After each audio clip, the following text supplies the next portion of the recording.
ताज़ा तरीन वीडियोस के लिए चैनल को सब्सक्राइब करके बेल आइकन और ऑल नोटिफिकेशन पर क्लिक करें ताकि आपको मिले हर अपडेट सबसे पहले।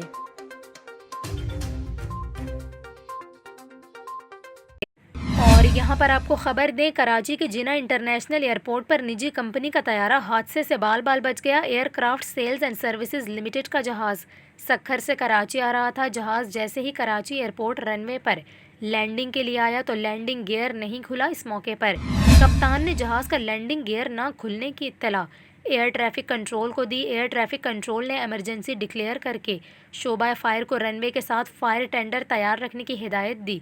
कराची एयर ट्रैफिक कंट्रोल ने कप्तान को फ़िज़ा में चक्कर लगाने और फ्यूल हवा में ज़ाया करने की हिदायत दी और कराची एयरपोर्ट के रनवे पर सिविल एविएशन के फायर टेंडर और मेडिकल टीमों को रनवे के साथ अलर्ट कर दिया गया। जिसके बाद इमरजेंसी लैंडिंग से कबल तैयारे ने फ़िज़ा में 3 चक्कर लगाए और फ़िज़ा में चक्कर लगाते हुए तैयारे का लैंडिंग गियर खुला, जिससे तैयारे की नॉर्मल लैंडिंग हो गई। वाज़ेह रहे कि CAA शोबा फायर एयर साइट और एयर ट्रैफिक कंट्रोल ने वाक़े की रिपोर्ट आला हुक्काम को भेज दी है।